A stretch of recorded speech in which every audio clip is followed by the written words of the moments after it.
પોરબંદર મહાનગરપાલિકા દ્વારા જુદા જુદા પ્રકારના ચાર્જ વધારવામાં આવ્યા છે, જેને મુલતવી રાખવાની માંગ સાથે જમીન મકાનના ધંધાર્થીઓ દ્વારા ધારાસભ્યને રજૂઆત કરાઈ છે.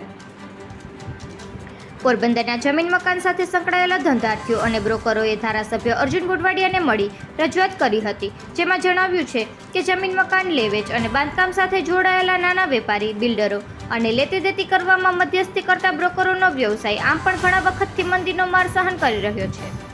એક તરફ બાંધકામ પરવાનગીઓ ઓનલાઈન થવાથી લેવેચ ઓછી થઈ છે, તો બીજી તરફ સરકારી જંત્રીના દરના ભારણ વધી રહ્યા છે. આ સંજોગોમાં નગરપાલિકામાંથી મહાનગરપાલિકા થવાથી જુદા જુદા ટેક્સમાં વધારો કરવામાં આવતા મુશ્કેલીઓમાં પણ વધારો થાય છે. મહાનગરપાલિકામાંથી આકારણી ફોર્મની નકલનો ₹20 વસૂલ કરવામાં આવે છે. તેમાં નવો ચાર્જ ₹500 નક્કી કરવામાં આવ્યો છે તથા મિલકતના હાઉસ ટેક્સ નામ ટ્રાન્સફર કરી ફી રહેણાંક મિલકતમાં દસ્તાવેજની કિંમતના 0 થી 50% તથા કોમર્શિયલ મિલકતના દસ્તાવેજની કિંમતના 1% જેવો ભારે વધારો થવા જઈ રહ્યો છે. આમ મંદીનો માર વેઠી રહેલા રિયલ એસ્ટેટ બિઝનેસ પર એક પછી એક મુશ્કેલીઓ આવતા આ વ્યવસાય મૃતઃપરાય થઈ જશે તેવી ભીતિ રહેલી છે. આથી વધારાના ચાર્જ મુલતવી રાખવા માંગ કરી છે. બ્રોકરોએ જણાવ્યું હતું કે એક તરફ ઘણા સમયથી જમીન મકાનમાં મંદીનો માહોલ છે, તેમાં પણ જંત્રીના ભાવ વધતા પડ્યા પર પાટું જેવી સ્થિતિનું નિર્માણ થયું છે, તો બીજી તરફ મહાનગરપાલિકા બનતા વિવિધ દરોમાં પણ કમરતોડ વધારો થયો છે. આથી આ દર યથાવત રહ્યા તો રિયલ એસ્ટેટનું માર્કેટ પડી ભાંગશે અને જમીન મકાનની લેવેચ પણ અટકી જશે. આથી વહેલી તકે નિર્ણય લેવો જરૂરી બન્યો છે.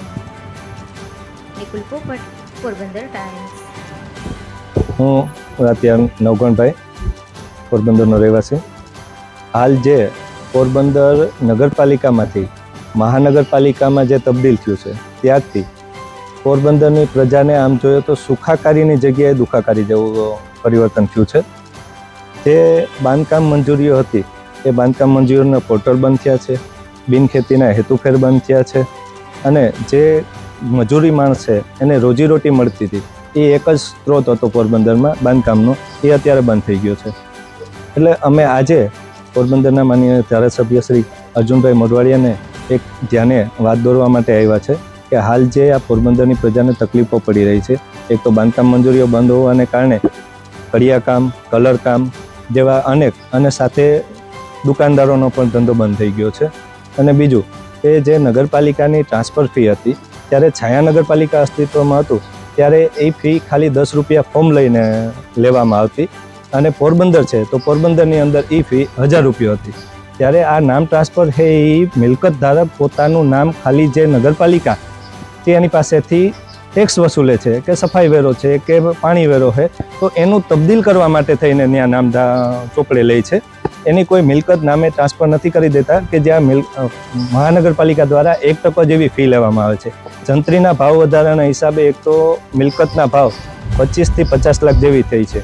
આ લોકો અત્યારે 1% ફી લે છે, તો જે વસ્તુનો છાયા ₹10 લેતી હતી અને પોરબંદર ₹1000 લેતી હતી એ મહાનગરપાલિકા હવે 25 થી 50,000 લેવા જઈ રહી છે. તો આ એક પ્રજા માટે ખોટું ભારણ છે, પ્રજાનું એક આખી લૂંટ કહેવાય. એટલે આ બાબતે અમે ધારાસભ્યશ્રીને ધ્યાન દોર્યું છે કે મિલકતો અવારનવાર ટ્રાન્સફર થતી રહેતી હોય તો આવી ફી ન હોવી જોઈએ. આની જગ્યાએ સામાન્ય જે ₹1000 જે હતી એ યોગ્ય છે. તો આવી બાબતો ધારાસભ્યને ધ્યાને દોરી અને આમાં વહેલી તકે નિવારણ લઈ આવે એવી એક ધારાસભ્યશ્રીને અમે રજૂઆત કરી છે, જેથી પોરબંદરની પ્રજાની સુખાકારીનું કંઈક આગળ વધે. અને બિનખેતી એના હિસાબે અત્યારે બધો ટોટલ ધંધો અત્યારે થઈ ગયો. તો એની માંથી અસરો કેવી થાય છે કે કડિયા કામ, કલર કામ, મજૂરી આપેલી બધું બંધ થયું. પોરબંદરની અંદર કોઈ અત્યારે કામ ચાલુ નથી આના હિસાબે. તો અત્યારે આ જ વસ્તુ છે ને દ્વારકામાં પણ આની પહેલા થયું હતું. દ્વારકાની અંદર જે આ પોઝિશન આવી હતી ને ત્યારે પણ ત્યાં વર્ષ દિવસ સુધી આની આ રીતે બંધ થયું હતું, પોર્ટલ આખેથી બંધ થયું હતું. તો ત્યારે એ લોકોએ મુખ્યમંત્રી જયારે ત્યાં આવ્યા એને રજૂઆત કરી ને તો એ રજૂઆતના આધારે એની જ્યાં સુધી નવું આખું ડીપી તૈયાર ન થાય ત્યાં સુધી જૂના મુજબ એની પાછું ચાલુ કરાવ્યું હતું. એમ આપણે પણ અત્યારે જે હજી આ લોકોનું કમિશનર સાહેબને અમે મળ્યા ને ત્યારે એનું કહેવાનું કે હજી કોઈ આનું કોઈ નક્કી નથી કે અમારું ટાઉન પ્લાન ક્યારે નક્કી થાય. તો એનું એ તો હજી વર્ષ દિવસ 1.5 વર્ષ નીકળ્યો તો અત્યારે બાંધકામ ચાલુ છે અમુકને. એ લોકો કયો રસ્તો એના માટે થઈને લેવો. તો જ્યાં સુધી આ કઈ નવું એનું ન થાય ત્યાં સુધી આ લોકો હે ને જૂના મુજબ ચાલુ રાખે ને સાહેબ, તો આ ધંધો આખરે સાયકલ ચાલુ રહે. એક તો પોરબંદર અત્યારે આના ઉપર જ નભે છે, તમને ખ્યાલ છે.